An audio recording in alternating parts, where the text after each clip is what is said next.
Moikka ja tervetuloa uuden videon pariin. Tällä videolla näytän, miten voit luoda asennusmedian OS X1011 El Capitanille. Samalla ohjeella voit luoda asennusmedian myös muille OS X ja macOS-versioille. Huomaa, että OS X El Capitan ja vanhemmat versiot ladataan DMG-tiedostona, kun taas uudemmat ladataan App Storesta. Tässä videossa paneudumme erityisesti siihen, kuinka tiedosto ladataan. Loppuvaiheet ovat kuitenkin helpot suorittaa myös muiden macOS-versioiden kohdalla.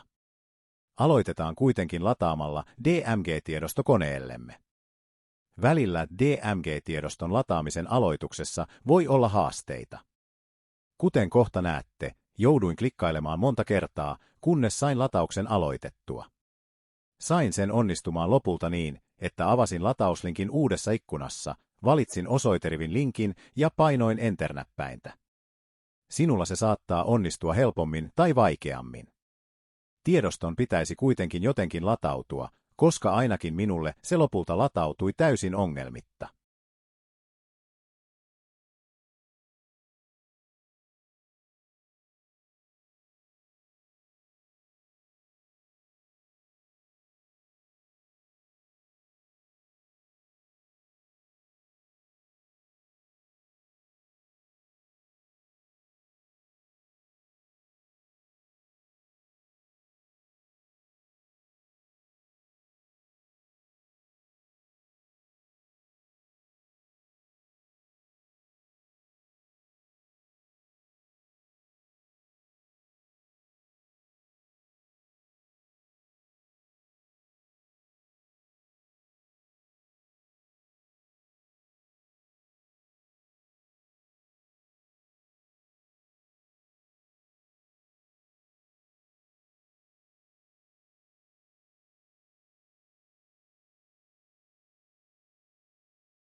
Nyt tiedosto lähti latautumaan.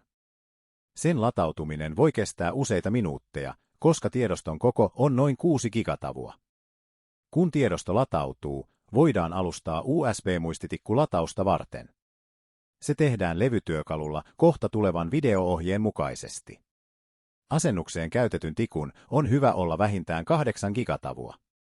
On tietysti sanomattakin selvää, että tikun on fyysisesti käytävä sekä siihen koneeseen, jolla median teet, että siihen masiin, johon El Capitanin asennat. Jos asennat El Capitanin siihen koneeseen, jota juuri käytät, ei tietysti ole syytä huoleen. Mutta katsotaan nyt, miten tikku alustetaan.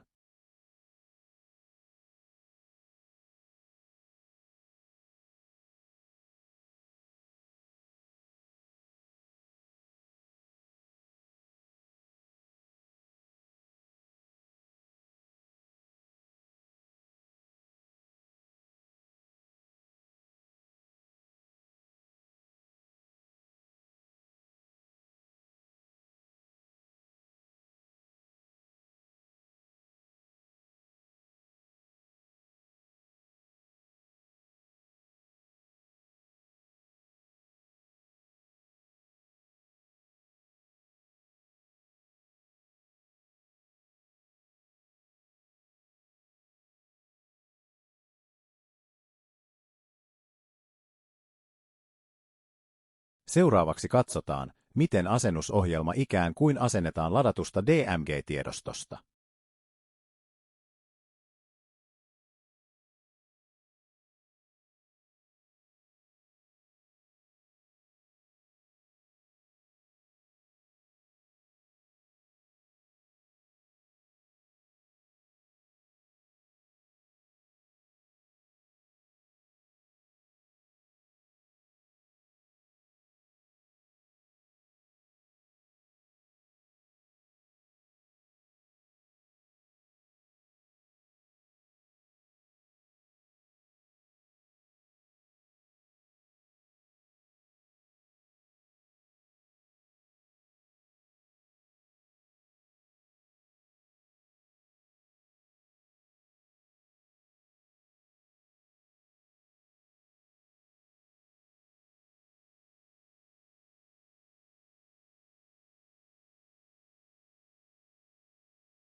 Nyt asenna OS X El Capitan -nimisen ohjelman pitäisi löytyä Macconesi Launchpadista.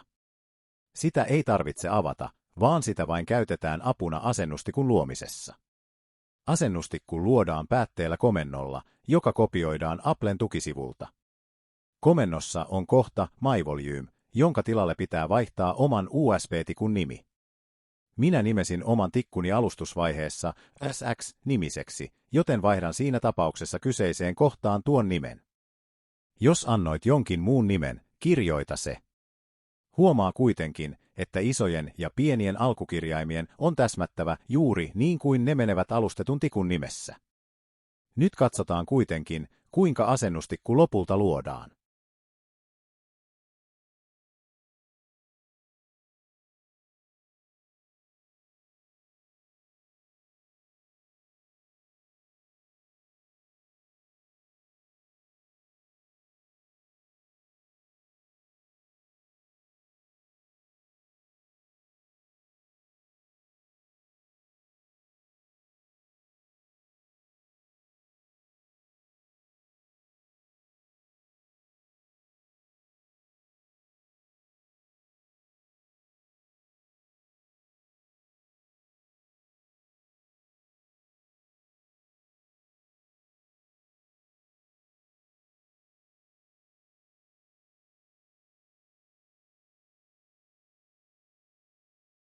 Nyt pääte lähti luomaan asennustikkua.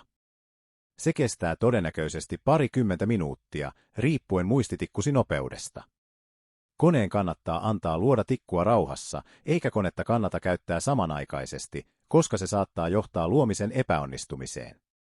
Kun tikku on valmis, se poistetaan masista ja siirretään siihen masiin, johon OS X El Capitan halutaan asentaa.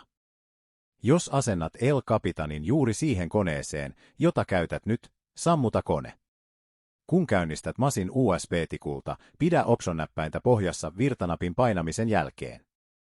Toivottavasti saat kuitenkin OS X El Capitanin tai vastaavan muun macOS-version asennusmedian luotua näillä eväillä. Kiitos, kun katsoit. Moikka moi!